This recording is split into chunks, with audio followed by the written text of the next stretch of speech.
You're listening to the PT Pintcast, where smart people in healthcare come to make noise. Here's your host, Jimmy McKay.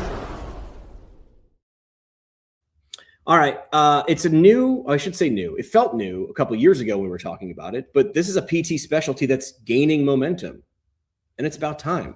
It's the newest thing. It's been around for a while. While millions of people are living with or beyond cancer, far too few know that physical therapy can be a game changer in their recovery, in their function, and in their quality of life.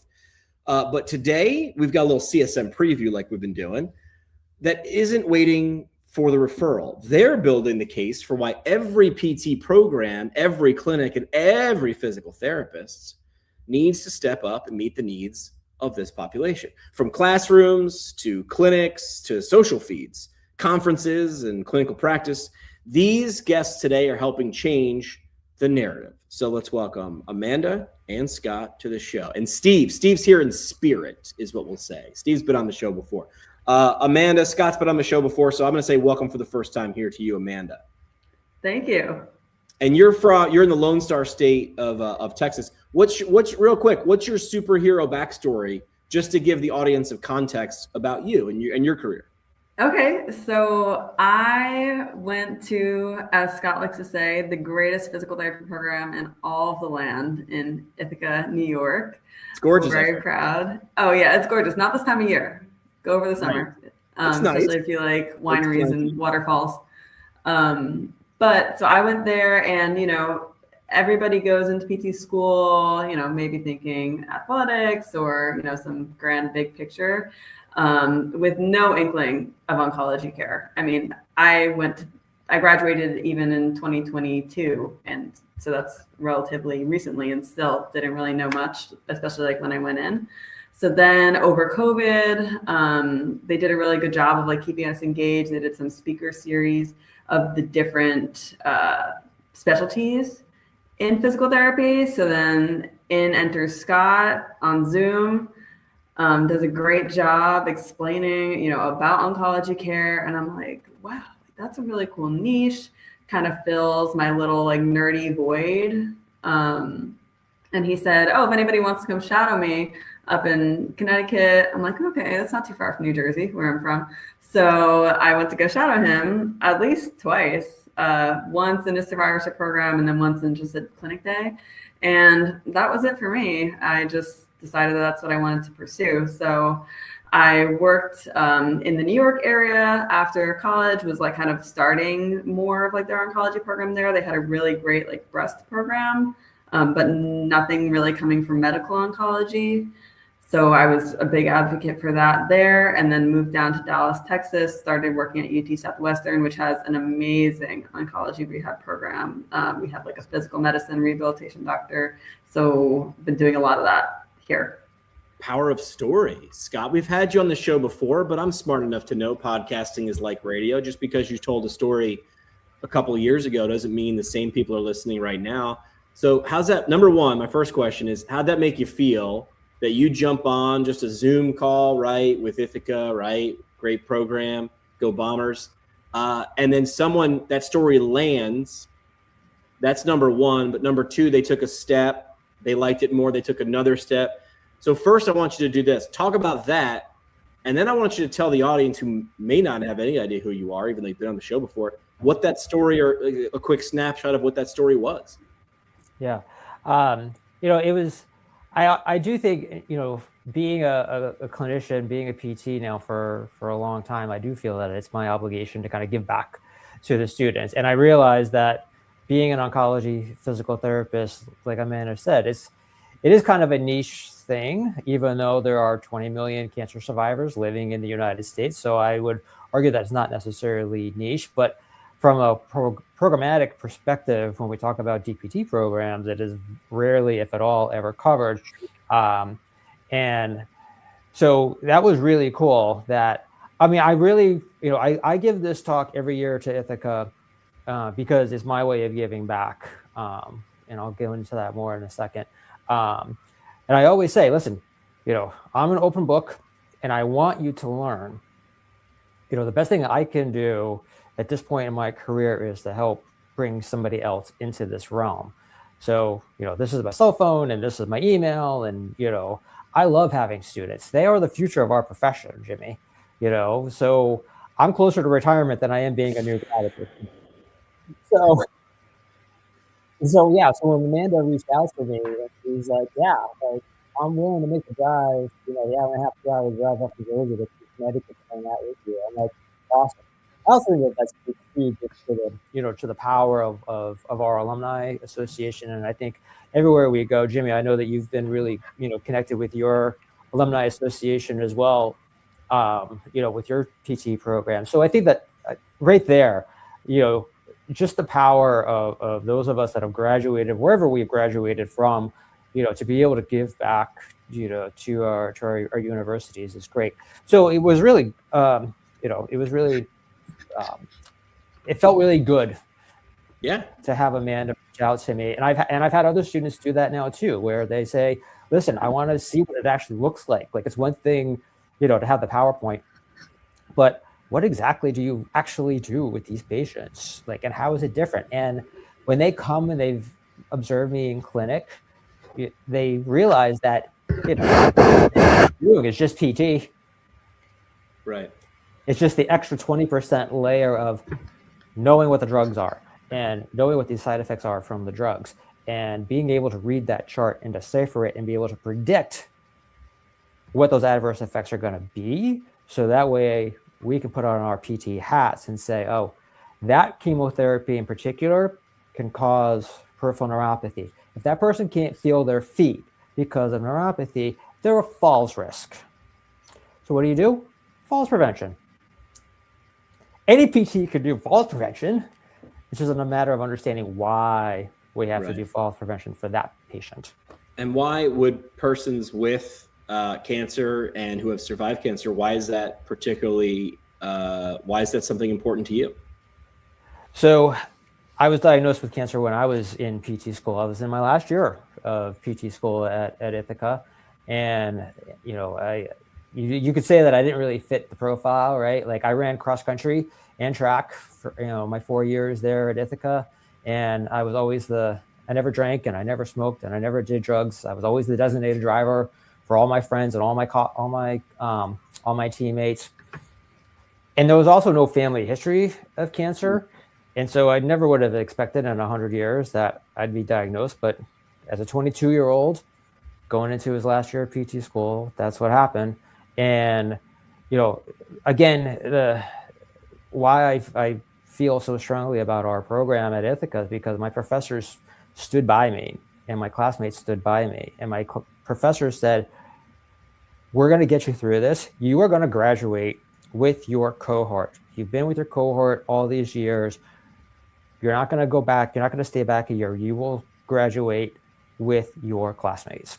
And so that's why I always feel, that this is a small thing that I can do to give back to my program. And so, and that talk even kind of morphed over the years. Initially I'd go back and I would just tell my story. And really it was almost like a PSA of, hey, I was 22 and I got cancer. So start doing your self-exams now. And then as I got more and more into oncology rehab, then it morphed more into the actual oncology lecture. Mm-hmm. What is oncology rehab? What do I do? And why do these patients need care? In addition to telling my story. So, so Amanda, you and your classmates kind of heard that version of it, both the didactic piece of it, but also the personal piece of it. So our audience obviously is not public facing. Usually it's pretty much internal to the profession. How do you answer this when fellow PTs find out, this is for both of you, hey, this is the type of patients that you work with. How do you answer the question, why do people with cancer need PT? Why are so few getting it? I mean, even Amanda, you said in the middle of PT school, this wasn't something you went into and expected to be there, but once the rationale was there, I don't think you could shout this enough. Just because people like you understand this deeply, what is the answer to that? Why do people with cancer need PT and why are so few people getting it? I think that, I mean, I get this question a lot, usually not so much like from physical therapists, but like obviously, yes, mostly from people like that are not in healthcare. Be like, what do you do with cancer patients? And I'm like, everything. Sure. They need so much. But from, you know, my peers, it's more like, well, okay, like, you know about the human body, obviously, and the movement systems and everything. Let's talk about what cancer treatment does to the human body. And I explained like these things are so important. These things save the patient's life. And Scott can attest to this because he was a part of it as it was, you know, growing. But previously it was like, oh no, like leave these patients alone, let them rest, let them recover. Okay, well now we have so many cancer survivors because of all these amazing treatments, and they need to get back to doing things that they were doing before, whether that's childcare, whether that's their job, whether that's caring for aging parents. So what are things that we can do that help them decrease the effect of neuropathy, decrease cancer-related fatigue, decrease, help people sleep better. If you're not sleeping well because of, like radiation fibrosis to your shoulder or shoulder pain from scapular dyskinesis, how can we help this person sleep better so they can function better during their daily life? With neuropathy, how can we help to decrease their neuropathy so that they can sleep better, so they can walk better, to decrease the risk of falls? I'm also studying for the specialty exam right now, and just going through the textbook, it says something, and don't quote me, numbers are not my strong suit, but something like 40% of men that take androgen deprivation therapy for prostate cancer will have a fall and a fracture within like the first few years of taking that. Wow. So we know what these patients are going to go through because we know the side effects of the treatments. So how can we help them during and after, or even get prepared for it? Sure. Yeah. And to kind of answer the second half of that question, Jimmy, I think I think there's still a lot of misconceptions, probably about, or with our oncology colleagues, first of all. Again, if somebody's been practicing for 30 years ago, that's what the evidence said. Let these patients rest. Don't let them do anything. They need to conserve their energy while they're going through treatment. So that's what they got in medical school 30 years ago. And so that's probably what their mindset still is today. Sure. I'm noticing that I'm getting more, most of my referrals are coming from younger oncologists because they're getting it more in med school. And again, we have the evidence now in 2026, we have all this evidence that shows the benefit of exercise. And so now I think the oncologists are starting to come up with that. But we could have a whole nother conversation about, we need to make this easier, right? Like Jimmy, we've talked about this before. You talk about this all the time, Jimmy, the easy button, the Target, or Staples easy button. Yep. Like, we need to make it easier for these oncologists and these oncology nurses to get these patients to us. They are dealing with so much. Exercise and rehab is not the first thing that's on their minds. And so we need to be able to build, if you're in a big academic institution, use Epic to our advantage, build it into the order set to make it easier for them to make that referral. They just have to hit the button rather than fill out all the referral stuff. Yeah, that's where a lot of it gets lost, honestly. Yeah. So, yeah, you've said before that oncology physical therapy landscape is constantly changing. What's new that PTs need to know? Maybe something that even if they thought they were on the cutting edge a year or two ago, what's something that's a big disruptor that maybe PTs still, even if they're ahead of the curve normally, that they don't know? Yeah. Well, two things there, Jimmy. First of all, last year in 2025, in the New England Journal of Medicine, kind of what I would consider the holy grail that we've been searching for all of these years, the challenge trial was published, and it was this huge multi-center study, had almost 900 patients with stage 2 or stage 3 colorectal cancer. And the intervention group exercise, and they had supervised exercise programs. And one of the big things too about this trial was that these patients could do cardio. They had to do 45 minutes of cardio 3 to 4 times a week, but they got to choose the kind of cardio that they wanted to do. So it could have been walking, it could have been hiking, it could have been biking, it could have been kayaking. And so they had these checkpoints with their physiotherapists and exercise physiologists twice a month for 1 year. And then they can continue to still have touch points once a month for an additional 2 years beyond that. So 3 years total. They had somebody checking on them to making sure they were adhering to exercise and rehab.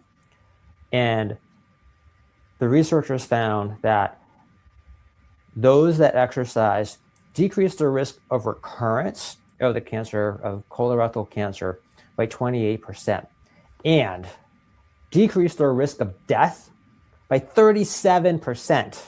I'm a huge fan of not dying, so that sounds good. Right there. Just by exercising, you decrease your risk of death by 1/3. And that's just the exercise piece of it, right? But those patients were monitored. They had, accountability partners.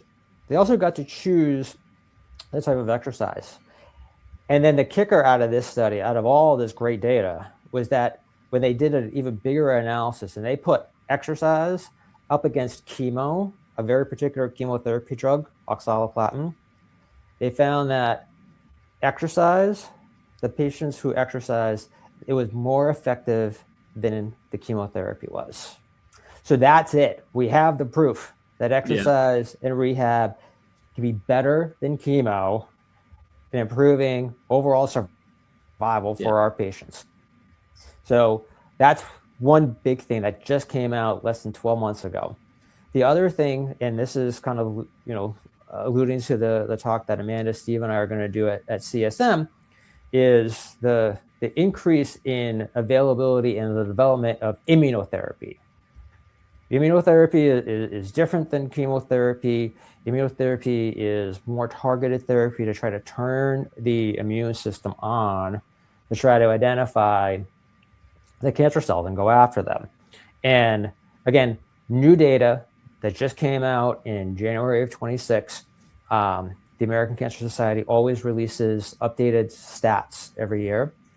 For the first time, the overall cancer survival rate, if you put all the cancers together, has finally eclipsed 70%. So that's a big deal, right? That is a big deal because it was not that 20, 30 years ago. And we specifically saw an increase in survival in some of the harder cancers that are out there, like melanoma. Like that survival rate almost doubled. The survival rate of patients with liver cancer almost tripled. And you could probably say that immunotherapy had a big role in that because immunotherapy was not readily available and readily used 15, 20 years ago in the treatment of a lot of these types of cancer. And now they are. And so we're seeing an improvement in overall survival by adding immunotherapy to some of the traditional treatments such as chemotherapy and radiation therapy. So we know better. It's just time to make sure we do better, right? We've been yelling for research left and right. Now we have it. Now it's time to execute. Well, this brings us to your talk at CSM, doing a lot of these sort of hype videos, which I think is good. If you're going to huck yourself all the way out to LA, make sure you understand what's on the menu because I wouldn't want you to miss it. So Thursday the 12th, 10:30 to noon, nice in the middle of the day, not too early, not too late, smart. I like the title. I don't know if I'm saying it right. Pronounce it for me. Cibs, mibs, and mabs. Oh my. Demystifying and identifying opportunities in immunotherapy rehabilitation. I got to be honest. Cibs, mibs, and mabs. I don't know what they are. Help me out here. Yeah, so I think that's the whole point. The cibs, mibs, and mabs. That is the tail end of a lot of these drugs. And again, as a student, as a new clinician, even a seasoned clinician, but you're getting into oncology rehab, or you're working in a sports rehab center, and you have this patient come in, and you look at their chart and you see these things. You're like, what in God's green earth are these drugs? And so that's why we wanted to demystify that. We wanted to talk about what is immunotherapy and the effects of immunotherapy on the body, And then what we can do as PTs to make sure that we're keeping our patients healthy and keeping them moving, and potentially even helping to help enhance the effects of immunotherapy as they're trying to work towards getting rid of the cancer. Amanda, what do you hope people who walk out of your talk are able to do? What do you hope? What is the goal? What should they look like? What should they feel empowered to do? What's the change happen in 90 minutes with you guys in LA? Yes. So something that I really want to emphasize is that even though like the title of our presentation, not that it seems daunting, I think I love Scott's idea of bringing in lions, tigers, and bears. But it's not just for seasoned oncology PTs. I think that's a lot of the audience that we're going to capture. But I want anybody to be able to come to our presentation and know what are the possible side effects that they should be looking for patients that are receiving immunotherapy, because it could be somebody that's coming to you in an ortho clinic for a knee pain. It might not be somebody that's going to a specialized cancer clinician. They could have either be on immunotherapy because people are on it for longer periods of time, or they have something big like a CAR T-cell therapy. And we'll get into that in our presentation. But it might not be somebody that looks super ill that needs like specialized cancer care, or just in your community, you might not have a specialized oncology clinician. So it could be somebody going to any office for any problem that may have a history of immunotherapy or may be currently on it. So a big thing in our presentation is, what are these side effects? How do they impact the human movement system? That's Steve's whole thing. It's how do they impact the human movement system? And what like emergencies are you looking out for? Because some of these side effects can be life-threatening, but some of them are very mild. So we're going to go over the mild ones, the life-threatening ones, how to keep an eye out for them in your practice, and how to discuss these with your patient. Yeah. I do want to say thanks to Empower EMR. If your clinic's stuck in an EMR that slows you down, you shouldn't have that EMR. Empower gives you speed, clean workflows, and features PTs actually ask for. Better notes, faster documentation, smooth operations, all wrapped in customer support that doesn't ghost you. EmpowerEMR.com, EmpowerEMR.com. Got to pay the bills here, guys. Otherwise, we don't keep the lights on at the podcast. If someone says, I feel a little bit unprepared, why should they come? Amanda just sort of touched on it. Is this going to be too over someone's head, or is this pretty available and accessible? Like, we want those advanced courses, right? Just who's this right for? Who should walk in and sit down?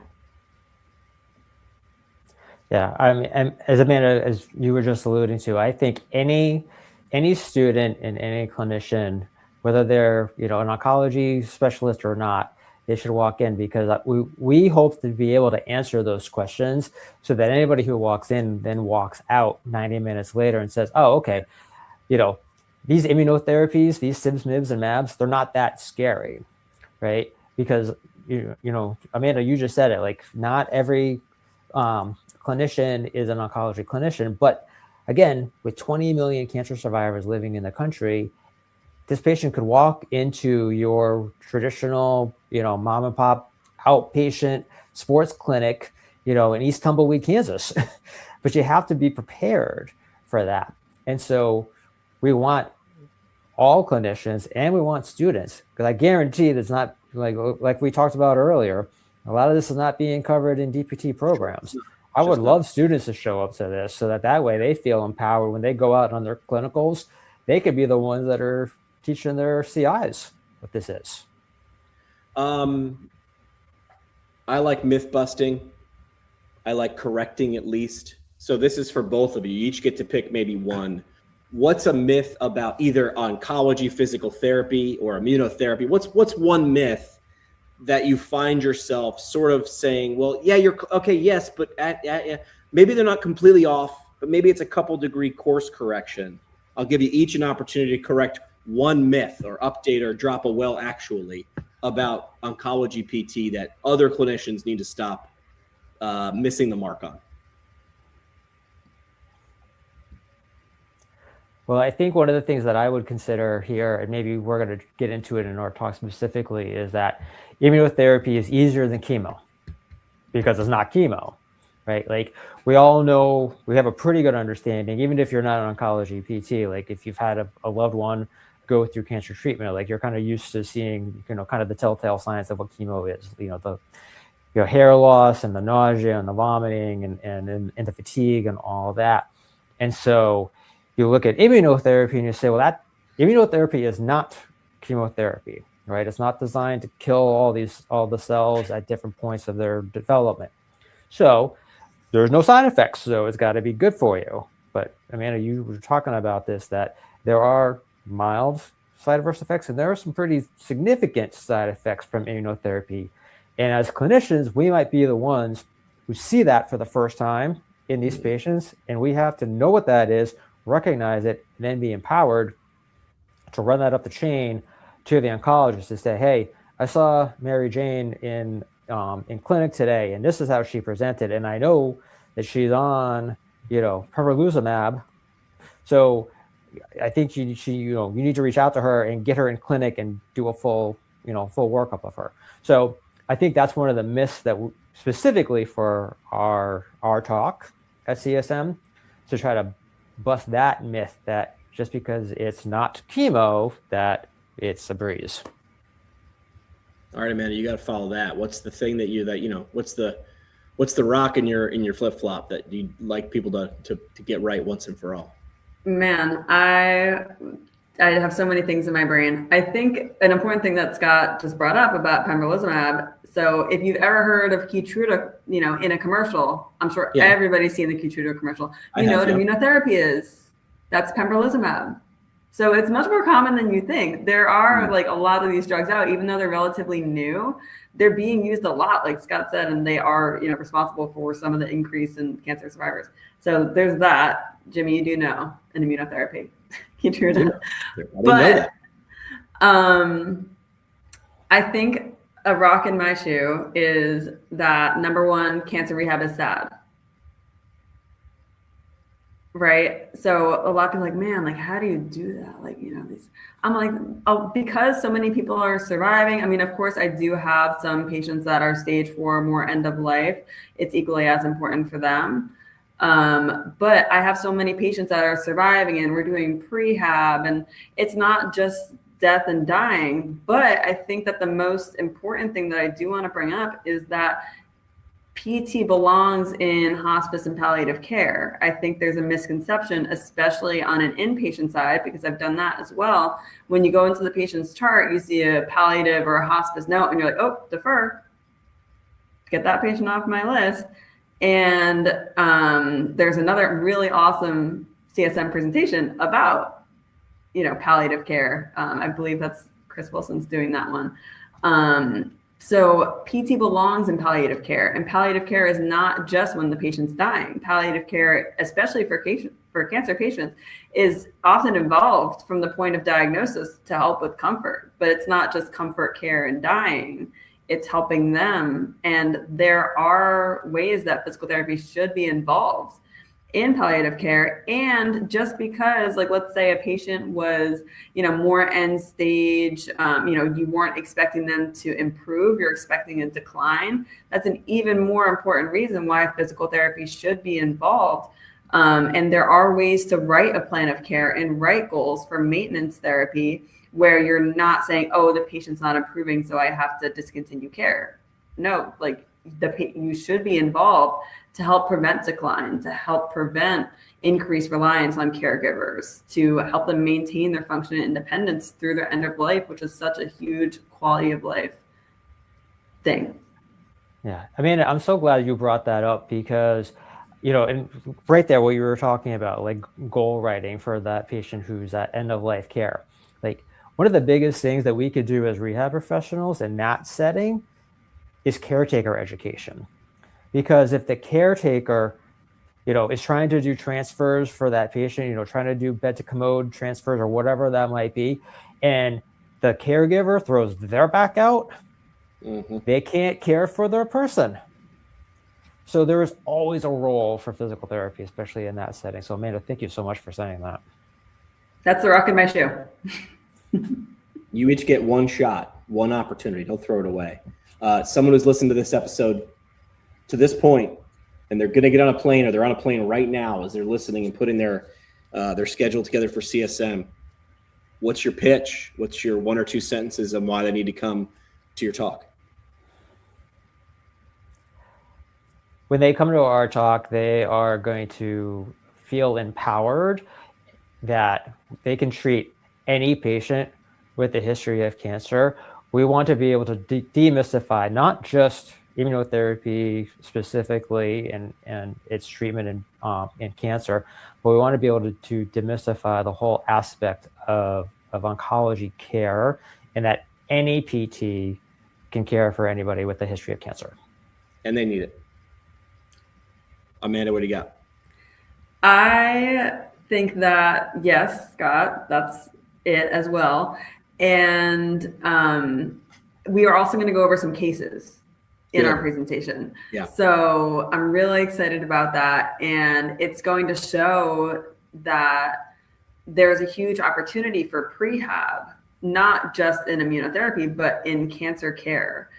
Because like I mentioned before, since we know, roughly the route that these patients are going to take with their treatments, of course it changes as they monitor the disease progression, hopefully lack thereof. But since we know what they're going to be going through with the treatments and the medications that they're prescribed, how can we prepare these patients for what they're going to be going through, which then helps to improve their function. It also helps to decrease their anxiety about the treatments that they're going to be going through. And it also helps them move their body through it. So I think that highlighting prehab there and showing the opportunity for intervention at that point is going to be so empowering for physical therapists of any specialty, but also our oncology colleagues. CIBs, MIBs, and mabs, oh my, demystifying challenges and identifying opportunities with immunotherapy and rehabilitation. That is Thursday at CSM, 10:30 till noon, and that is in the oncology section. Last chance for what we call the parting shot. This is the parting shot. One last mic drop moment. No pressure, just your legacy on the line. No pressure whatsoever. Scott, we'll let you go first. Since you've done this before, Amanda, give you some time to formulate. Parting shot is just whatever your mic drop moment is, your soapbox statements. What's the last thing you want to leave with the audience as we wrap up? Yeah. I think we've already covered it, but I would say that use CSM. I would say my parting shot right now is use CSM to network, build your network, talk to people. It is absolutely a good thing to have a little bit of imposter syndrome, but check your imposter syndrome and go talk to somebody. Go talk to a seasoned clinician, because I guarantee you, those of us that are seasoned clinicians, we want to talk to you. Yeah. And again, like we let off, I'm already like way into my profession now. I know that the future of our profession are students and new grads. Please come talk to me, because you are going to grow this profession. And so use CSM as an opportunity to talk to somebody. Please come talk to me. That's Scott's parting shot. Please come talk to me. Amanda, what do you got? You can reiterate a point you did before or drop something new. Doesn't matter. What's your parting shot? Yes. So I'm going to piggyback off of what Scott just said. And so I am on the APT Oncology Students New Professional SIG, and we host a networking session where anybody interested in oncology rehab, students, new professionals. We also have some really awesome seasoned oncology practitioners like Scott that always pops in. Chris Wilson typically pops in as well. So we are planning to have a really awesome networking session. It is Friday the 13th, spooky, 9:30 to 10:30 a.m. You will find that in the oncology section in the programming on the app. And we love to have people that like are just kind of intrigued by oncology. Like they don't know much about it, but they want to learn more. They want to talk to other students, new professionals, even seasoned professionals about it, and just make the community grow. So that's what we like to do. So I hope to see you there. We need a better name though for next year. This is already locked, but students and new professionals networking session. I feel like with AI, we can come up. This needs to be judged. We got to judge this, and we'll do it for next year. Hey, thanks for doing what you do. Coming to a conference is a great networking experience, but the amount of work that you guys put together and put into these things is usually no small feat. A 90-minute presentation doesn't just happen. So thanks for doing this. Steve's not here, but Steve is a great friend of the show. So we'll see you guys in LA, in Anaheim in just a couple of weeks. And thanks for doing this. Thanks for having us. This is great. Yes, thanks, Jimmy. That's it for this one, but we're just getting warmed up. Smash follow, send it to a friend, or crank up the next episode. Want to go deeper? Hit us at ptpintcast.com or find us on YouTube and socials at ptpintcast. And legally, none of this was advice. It's for entertainment purposes only. See, Keith, we read the script. Happy now?